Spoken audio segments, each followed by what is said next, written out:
함께 나눌 하나님 말씀은 사도행전 8장 26절부터 40절까지 말씀입니다. 우리 사도행전 8장 26절부터 40절까지 말씀을 우리 한 절씩 교독하겠습니다. 제가 먼저 읽습니다. 주의 사자가 빌립에게 말하 이르되 일어나서 남쪽으로 향하여 예루살렘에서 가사로 내려가는 길까지 가라 하니 그 길은 광야라. 일어나 가서 보니 에디오피아 사람 곧 에디오피아 여왕 간다게의 모든 국고를 맡은 관리인 네시가 예배하러 예루살렘에 왔다가 돌아가는데 수레를 타고 선지자 이사야의 글을 읽더라.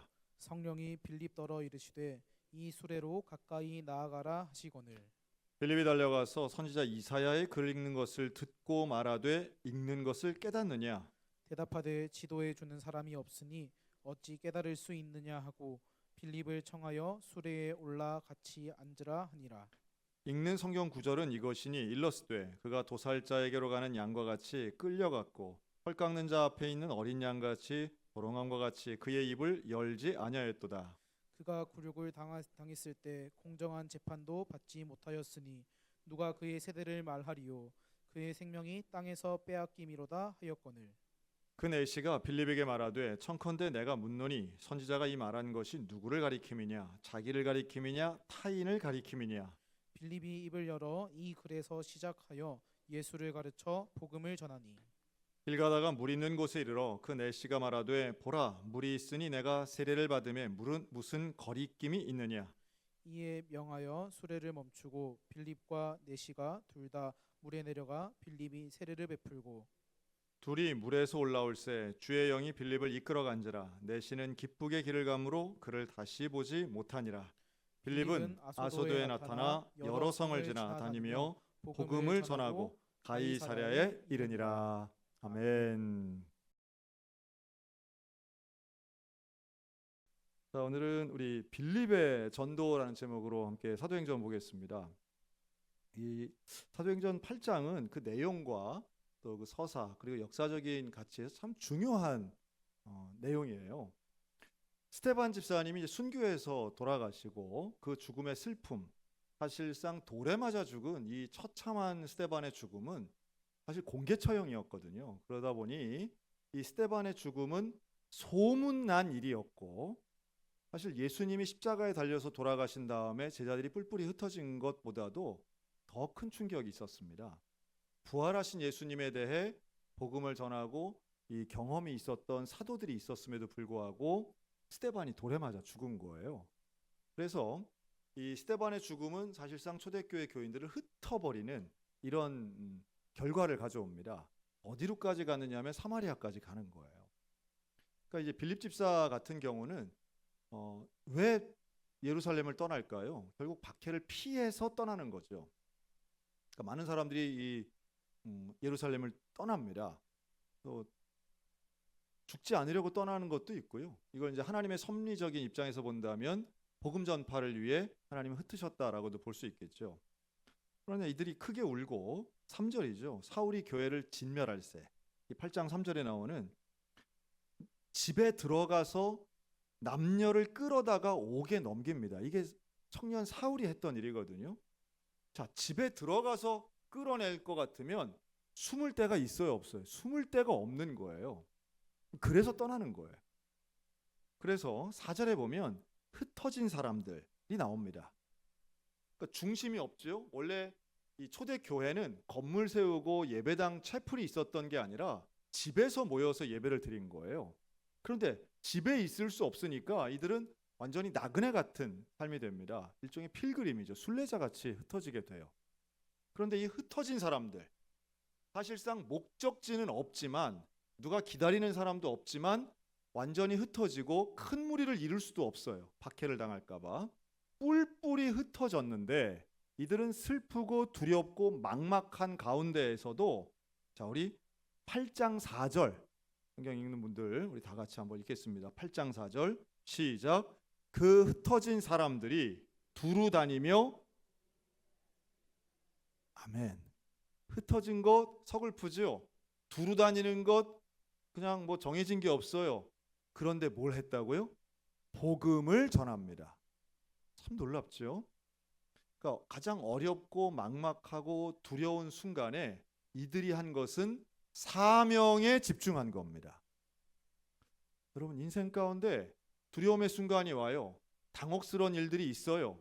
하지만 그런 순간에도 내가 내일 뭐 해야 될지 모르고 내가 어디로 가야 할지 모르는 상황에서도 사명을 잃지 않는 복음 전도자들 되시기를 주의 이름으로 축원합니다. 이게 너무너무 중요한 거예요.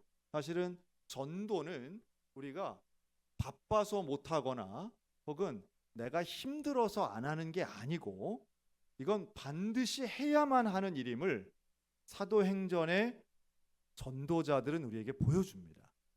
뭘 여유 시간에 하는 게 아니라는 거예요.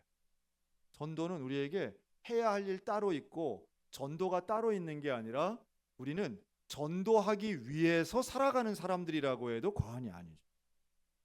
복음 전파, 이것은 당시의 사람들, 이제 빌립의 전도가 나오는데요. 자, 빌립이 5절에 보면 사마리아에 내려갑니다. 그리고 그곳에서 그리스도를 백성에게 전파합니다. 여러분, 왜 사마리아로 갔을까요? 사마리아에는 박해자들이 안 오기 때문이에요. 왜 안 올까요?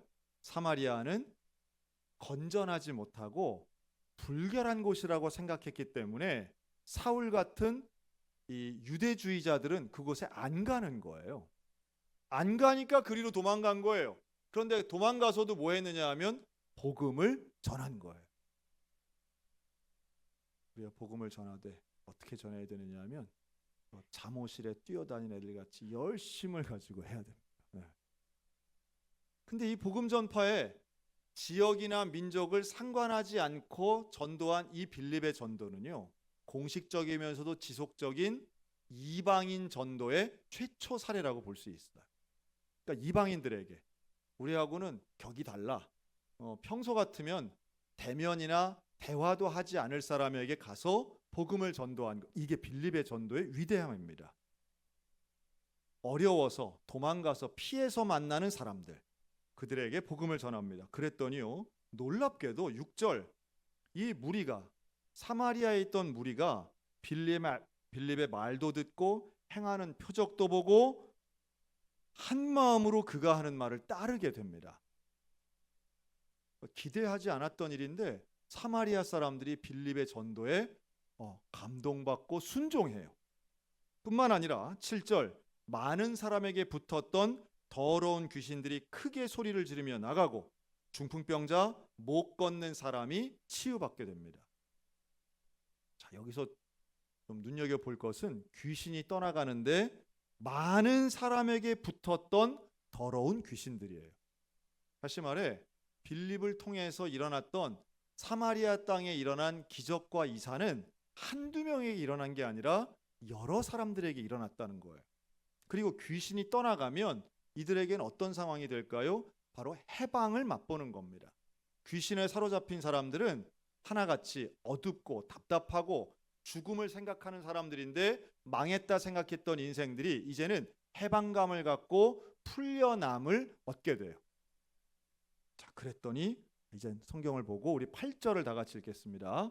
8절 시작. 그 성에 큰 기쁨이 있더라. 여러분, 복음으로 역사된 곳에는 기쁨이 있는 줄로 믿습니다. 복음 전파의 놀라운 현상이에요. 복음이 전파되고 그 복음을 통해서 귀신이 떠나가면 기쁨을 누리게 됩니다. 이게 이제 문제 해결이 되어서 기뻤다라고도 볼 수 있겠지만 그거보다 더 큰 개념은 해방과 구원감을 얻는 거예요. 그리고 복음 자체가 주는 기쁨이 분명히 있습니다. 아주 중요한 구절이에요. 8절을 잘 기억하시기 바랍니다. 이 전체 사도행전 8장에서 우리에게 진짜로 말씀해 주고자 하려는 복음 전파의 가장 중요한 현상, 기쁨이라는 거예요. 자, 그런데 이 성에, 즉 이 사마리아 성에 또 다른 한 사람 주요 인물이 나오는데 시몬이라는 사람이 나와요. 근데 이 시몬은 직업이 뭔가요? 마술사. 사실은 이 마술을 행하는 사람이라고 해서 우리가 그 서커스에 나오는 이런 사람으로 보시면 안 되고요. 당시의 마술사라고 하는 건 문제를 해결해 주는 사람들이었습니다. 그러니까 주술 같은, 그래서 병을 낫게 하거나 사람들의 마음을 평안하게 하는 거죠. 근데 신기한 건 지금도 이런 역할을 하는 사람들이 있습니다. 무속인들이죠. 점쟁이들입니다.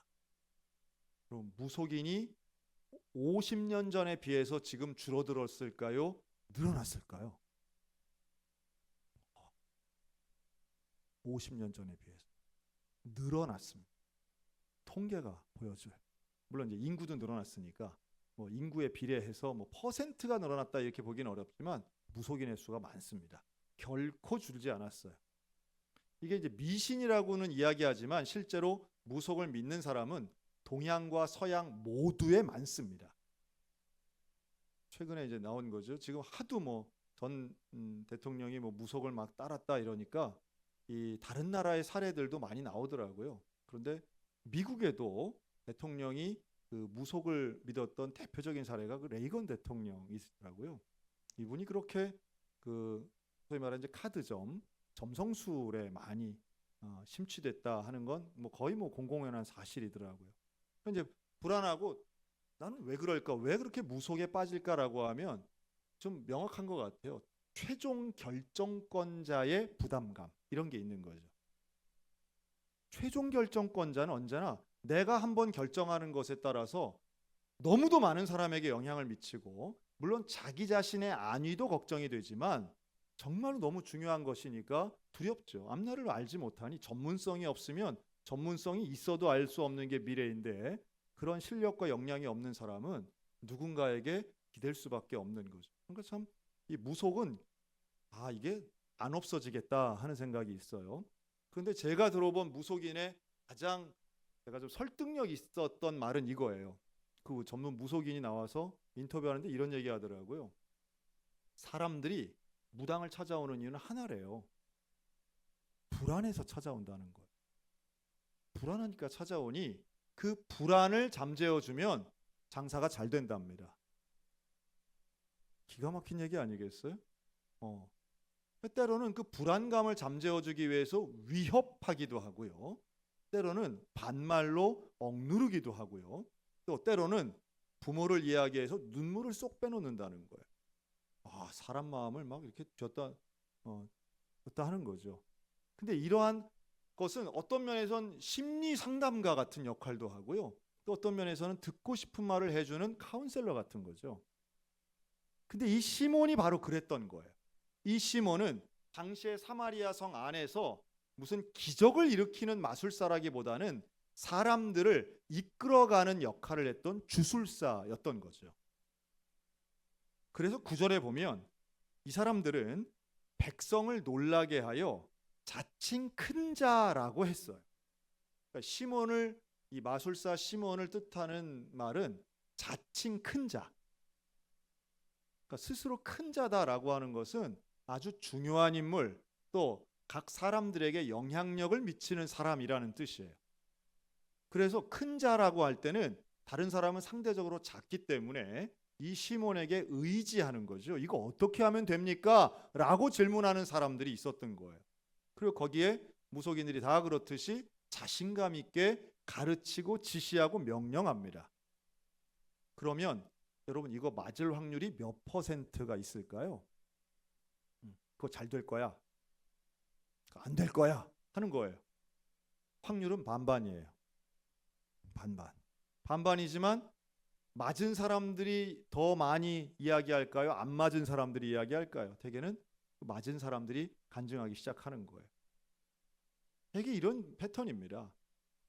이건 제 얘기가 아니고요. 제 얘기가 아니에요. 이건 이미 많이 연구가 돼 있는 거예요. 무속이 사라지지 않는 이유라는 논문들입니다.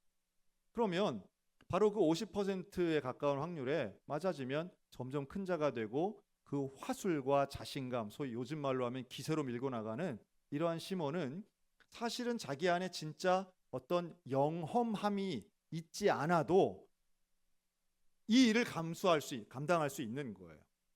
그런데 이랬던 시몬에게 누가 나타나느냐 하면 진짜 영험한 사람이 나타난 거예요.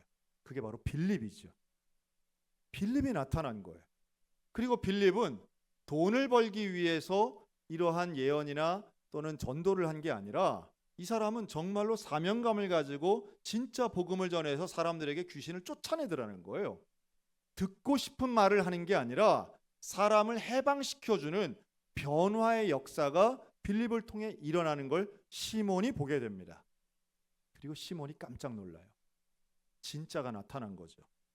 그래서 빌립이 하나님 나라와 예수 그리스도에 대해서 증거하는 것을 보고 놀랍게도 시몬도 그를 믿게 돼요. 빌립의 말을 수용하게 됩니다. 13절이죠. 그래서 시몬이 뭘 하느냐 하면 세례를 받아요. 그리고 전심으로 빌립을 따라다니고 그 나타나는 표적, 큰 능력을 보고 놀라게 됩니다. 왜 놀랐을까요? 저건 진짜기 때문에. 그래서 깜짝 놀라요. 사람들이 정말로 변화되는 것을 보고 시몬이 놀랍니다. 한편 이 소식을 들은 예루살렘에 남아있던 사도들은 사마리아 땅에 기적이 일어나고 변화가 일어나고 사람들이 세례받는다더라. 그래서 이것을 알아보기 위해서 사도들이 내려와요. 베드로와 요한이 출동하죠. 이들이 용기를 내어 사마리아까지 내려옵니다. 15절 내려와서 함께 기도합니다. 성령 받기를 기도하고 16절, 17절 두 사도가 안수하여 성령 받는 것까지 나와요. 그런데 놀랍게도 18절 시몬이 이 베드로와 요한에게 제안을 합니다. 뭐라고 제안하느냐 하면 돈을 주면서 나에게 그 성령 받는 권능을 나에게도 달라고, 다른 말로 하면 팔라고 거래를 시도합니다. 그랬더니 베드로가 아주 엄하게 얘기하죠. 네가 20절 내 은과 네가 함께 망할 것이다. 21절 내 마음이 바르지 못하다. 22절 너의 이 악함을 회개하고 기도하라. 23절 내가 보니 너는 악독이 가득하고 불의에 매인 바 되었도다. 자, 시몬에 대해서 너는 악하고 너는 불의에 가득하고 너는 망할 거야. 이게 베드로가 말한 거거든요. 성령의 능력을 돈 주고 살려고 했다고. 자, 그런데 다시 앞으로 돌아오면 시몬이 세례를 받았어요. 빌립을 전심으로 따라다녔어요. 자, 이거 악한 마음이 있는데 안 그런 척하고 세례를 받은 걸까요? 세례가 그렇게 받아지나요? 그렇지 않죠. 최소한 시몬은 세례를 받을 때는 진심이었어요. 그리고 정말로 그는 그 일어나고 있는 변화와 능력에 대해서 사모하고 소유하고 싶었던 거죠. 그런데 왜 베드로는 그에게 악한 마음, 회개 촉구, 그리고 저주의 말을 할까요? 자, 세례를 받았어도, 복음을 받아들여 세례를 받았어도 사실은 그 마음에 악함이 있을 수 있음을 볼 수 있어요. 자, 이것은 나의 자아와 욕심이 있는 자아와 사단의 미혹이 함께 존재하는 것을 의미합니다. 어떻게 그렇지? 우리가 믿음이 있으면 악한 마음은 하나도 없어야 되는데 그게 아닌 거예요. 아직까지 시몬은. 자, 그러면 이 마음이 언제 없어지게 될까요? 어떻게 해야 내 욕심, 내가 돈 주고라도 저거 사고 싶어라고 하는, 이게 되게 위험한 거거든요. 왜냐하면 돈을 주고 산다라고 하는 건 그 소유권이 누구에게 있다는 거예요? 베드로에게 있다고 하는 착각이고요. 그거를 내가 돈을 주고 가져올 수 있다라고 하는 교만이거든요. 근데 이런 생각이, 잘못된 생각과 욕심이 들 수 있었던 것은 내 안에 내 욕심과 자아가 있기 때문인데, 이거 없애는 거 가능할까요? 내 자아와 욕심을 없애서 하나님의 마음으로 가득 차게 할 수 있을까요? 자, 이 차이가 바로 사도행전에 나오는 놀라운 역사인데요. 내 마음이 내 속에 내 자아가 아닌 하나님의 영으로 가득한 것을 네 글자로 뭐라고 할까요? 따라합시다. 성령 충만. 두 글자로 뭐라고 할까요? 따라합시다. 성결. 성령 충만을 유지하는 게 성결인데요. 아직 시몬은 그 성령 충만함을 경험하지 못한 거예요. 자, 우리가 이것을 또 뭐라고 표현하느냐 하면 다양한 말로 설명할 수 있는데요. 하나님을 인격적으로 만났다라는 말 들어보셨을 거예요. 여러분, 하나님을 인격적으로 만났다는 건 무엇일까요? 내 속에, 아까 우리 어린이들 나왔는데 여러분 얘네들한테 물어보세요. 얘들 예수님 믿어요, 안 믿어요? 응? 믿죠. 그러니까 나와서 찬양하잖아요. 예수님 믿는다고 해요. 그런데 또 뭐 하면 아닌 것처럼도 철부지같이 또 행동할 수도 있잖아요. 우리가 기도하는 건 자녀들을 위해 기도하실 때에 초등학교 때의 신앙의 모습, 교회에 출석하는 모습이 영원히 갈 거라고 생각하면 큰 착각입니다. 큰 착각이에요.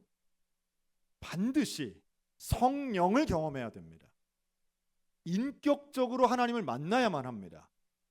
어린 시절뿐 아니라 수십 년을 예배당에 나왔다 할지라도 성령을 충만 경험하지 못하면 언제든지 우리는 시몬 같은 잘못과 이런 욕심과 회개가 필요한 일들을 언제든지 할 수 있어요.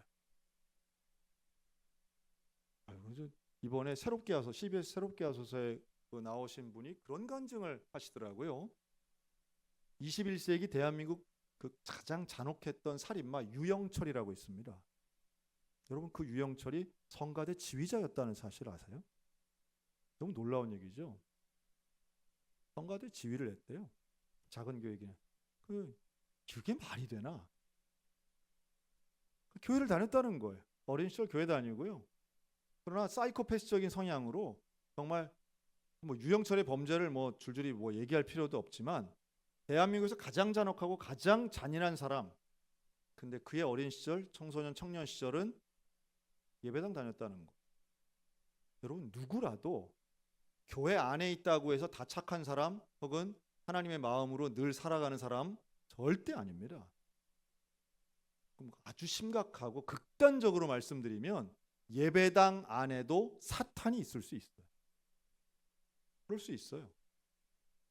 자, 그렇다면 우리가 정말로 기도해야 될 기도의 제목이 뭐냐 하면 내 안에 거룩한 마음, 죄를 짓고자 하는 마음이 없는 내 욕심과 내가 원하는 몸이 육체가 원하는 것을 원치 않는 하나님이 원하시는 것을 원하는 마음, 성령이 충만한 것을 우리는 끊임없이 기도해야 됩니다.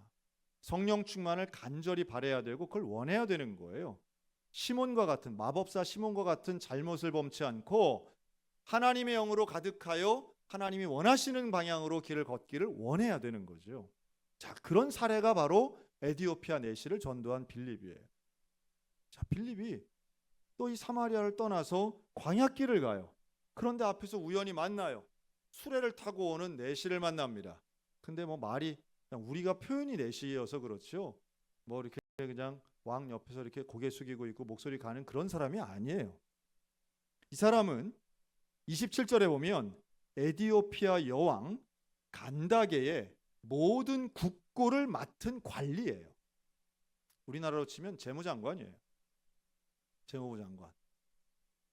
당시에 문화적 수준이 가장 강력했던 나라 에디오피아의 최고 엘리트예요. 수레를 아무나 타고 다니는 게 아니죠. 그런데 이 에디오피아 내시가 읽고 있는 이 내용이 너무 대단하죠. 이사야서를 읽고 있어요. 이 사람에게 신앙이 있어서 읽는 게 아니에요. 이 사람은 이사야서 아니라 다른 문서도 다른 책들도 많이 읽는 사람이라고 봐야 됩니다. 원래 이런 학문과 책을 읽는 것에 깊이와 관심이 있는 사람이고요. 이런 사람에게 이사야서는 매력적인 책이었을 거예요. 구약부터 내려오는 아주 고문서이면서도 방대한 양을 가지고 있는 고대 문서입니다. 이걸 읽고 있는 거예요. 여러분, 이런 거 보면 2000년 전에도 되는 사람은 성경을 읽어요. 우리만 좀 덜 읽지. 우리만 좀 덜 읽지. 성경을 읽어야 돼. 이 8장의 사도행전 8장의 구조가 너무 특별해요. 사마리아로 가는 빌립, 시몬의 이야기, 그리고 이 에디오피아 내시의 이야기. 이 구조 자체가 우리에게 주는 명확한 메시지가 있어요. 그러니까 능력과 기적을 실제로 눈으로 보고 그것을 원했던 시몬은 베드로로부터 질책을 받고요. 이방인이지만 다른 나라 사람이지만 하나님의 말씀을 읽는 이 에디오피아 내시는 전혀 다른 모습을 보여줘요. 이 이사야서를 읽고 있어요. 예수 그리스도의 고난 당하는 장면입니다. 이 예수님의 고난에 대한 예언서를 부분을 읽고 있는데 이거를 놀랍게도 빌립이 질문합니다. 그 말 뜻 다 읽는 거 이해됩니까? 그랬더니 이 내시가 알려주는 사람이 없는데 내가 어떻게 이해합니까? 이래요. 하지만 이 내시는 자, 이해는 잘 못할지라도 읽을 수 있었을까요? 없었을까요? 있었어요. 히브리 백성들이 읽는, 다시 말해 우리로 치면 외국어로 된 지금 원서를 읽는 거예요. 이 사람 대단한 사람이에요. 지식인이죠. 그런데 그 읽는 내용을 이제 빌립이 설명을 합니다. 이 빌립 집사가 얼마나 수준 있는 사람인가를 알 수 있는 거예요. 이사야서를 당시에 마치 율법주의자 같이 바리새인들은 이사야서 다 외우거든요. 그런 것처럼 이 빌립이 이사야서에 대한 이해도와 신학적 깊이를 가지고 설명을 합니다. 그런데 놀랍게도 이 이사야서 설명을 들은 내시의 마음이 변화돼요. 그리고 세례를 받기로 결단해요. 자, 이 빌립과 이 내시 사이에 병자가 고침받거나 귀신이 떠나간 기적이 일어났어요? 안 일어났어요? 그런 건 하나도 없어요. 그런 게 하나도 없어요. 그럼 뭐만 있었어요? 성경 말씀만 있었어요. 그런데 이 성경 말씀을 전에 쭉 읽고 왔겠죠. 빌립이 이 순간에 처음 편 건 아니에요. 며칠째 읽고 있었을 수도 있어요. 며칠째 읽고 있고 읽으면서도 잘 이해가 안 되는데 이해가 안 되면서도 읽었다는 건 기적 같은 일이죠. 그런데 그렇게 읽고 있고 알고 싶어하는 이 내시에게 빌립이 와서 설명을 해주니까 복음을 받아들이고 이 사람이 바로 예수 그리스도고 바로 얼마 전에 십자가에 죽었지만 다시 부활하신 그분입니다 라는 말을 확 받아들이다시피 받아들인 거예요. 그리고 세례를 받고 헤어지는데 우리 39절 아까 우리 읽었던 구절이긴 한데요. 39절 다 같이 읽습니다. 시작. 둘이 물에서 올라올 때 주의 영이 빌립을 이끌어 간지라. 내시는 기쁘게 길을 가므로 그를 다시 보지 못하니라. 아멘. 이 39절에 두 가지가 나와요. 주의 영, 즉 성령의 역사가 나옵니다. 성령이 빌립을 이끌어가요. 내시는 어떤 마음을 가졌다고요? 기쁘게 돌아갑니다. 아까 8장 8절 복음이 임하면 특징이 뭐라고요? 기쁨이 임했다고요. 그 성 안에 복음을 통한 기쁨이 임한 것처럼 사마리아 성 안에 복음을 받아들인 사람이 기쁨이 임했던 것처럼 이 내시의 마음에 기쁨이 임합니다. 여러분 기적과 이사 다 중요하죠. 좋은 것들이에요. 신유의 역사 다 좋은 겁니다. 하지만 그것과 복음을 비교할 수 없어요. 말씀은 기적과 이사보다 훨씬 위에 있습니다. 말씀이 먼저고요. 그 말씀으로 전도할 때는 기적과 이사가 없다 할지라도 복음을 받아들이고 말씀을 받아들이면 그 사람은 시몬 같은 잘못 범치 않고 복음의 기쁨을 누리며 떠나갈 수 있는 줄로 믿습니다. 그리고 그 이후에 인격적인 만남은 결국 성령의 충만함, 하나님의 영을 만나는 일이라는 거예요. 말씀 먼저, 성령 충만 사모해야 됩니다. 기적과 이사는 그 이후라고 하는 사실이에요. 기적과 이사를 원하고 그것만 바랐던 시몬은 결국은 그 안에서 자기 틀 안에서 악한 존재로 베드로로부터 질책받았지만 말씀에 집중했던 내시는 기쁨을 누리며 떠나갑니다. 여러분 오늘 우리는 어떨까요? 우리에게는 복음에 대한 경험이 있습니까? 성령 충만에 대한 사모함이 있습니까? 성령의 능력보다 더 중요한 건 성령의 자체와 교제하는 거예요. 성령이 일으키는 기적은 부차적인 것이고요. 성령 자체를 우리는 원해야 됩니다. 그리고 그 성령은 다름 아닌 말씀인 거예요. 말씀으로 임하는 거예요. 여러분 말씀을 통해 하나님의 말씀을 사모하며 그 말씀을 통해 내가 전체적으로 변화되는 인격적 만남을 통해 하나님 앞에 변함없는 믿음 그리고 고통과 고난 속에서도 복음을 증거하는 빌립과 같은 전도하는 삶을 사시기를 주의 이름으로 축원합니다. 우리에게 삶의 환경이 바뀌는 것도 중요하지만 그보다 내가 변화하는 게 훨씬 더 중요한 것입니다. 시몬의 실수가 아닌 빌립의 전도를 본받아 오늘도 주의 길, 복음의 길, 전도의 길 걸어가는 우리 모두가 되시기를 우리 주님의 이름으로 축복합니다. 아멘. 기도하겠습니다.